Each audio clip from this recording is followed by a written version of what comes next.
Welcome to the realm of pages. I hope you're doing great, and if you're not, I hope you are soon. So today we're going to continue the video series named Erikson Broke My Mezla Heart, and it's episode number 2, and the topic is going to be the child standard for Memories of Ice. So spoilers for Memories of Ice.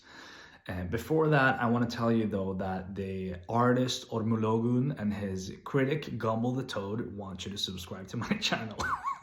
So without further ado, let's get into the topic. This is a scene that really moved me, and for those of you, spoiler warning has been made. So final spoiler warning for Memories of Ice. You don't want this spoiled. For those of you who want the reminder, the child standard is a flag that Gruntil uses that is made from the tunic of a child that was killed, and the Tenescari started eating this child. And what he does is, you actually hear about this after the fact from the outside perspective, like, oh yeah, this also happened. So it's not even a focus in the book, which is kind of makes the scene more impactful for me in a way, because you don't follow Gruntil, you hear about his actions through others and how they saw it. Just fantastic. So what he does is he has these civilians in Kapustan, and they're not willing to fight. I think they're in their homes even. And he sees this child that has been killed and half eaten by the Tenescari, and he holds up the body of this child and appeals to them. And like, this is what's going to happen to you. This is symbolical. They're not just going to kill you. They're going to eat you and your children. This is brutality.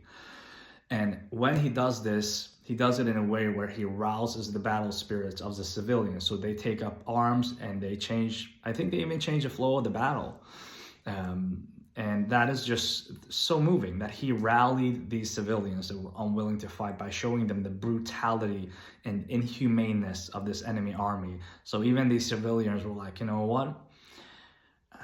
I'm going to give it all I have. And then he takes the tunic, the shirt of this child, and turns it into a standard, into a flag that he wears or holds into battle.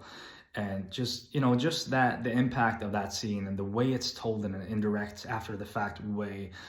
When I read it, it really moved me. And then I listened to it on audiobook the morning after while vacuuming, and I was crying, while vacuuming. And it was not the vacuuming that made me cry.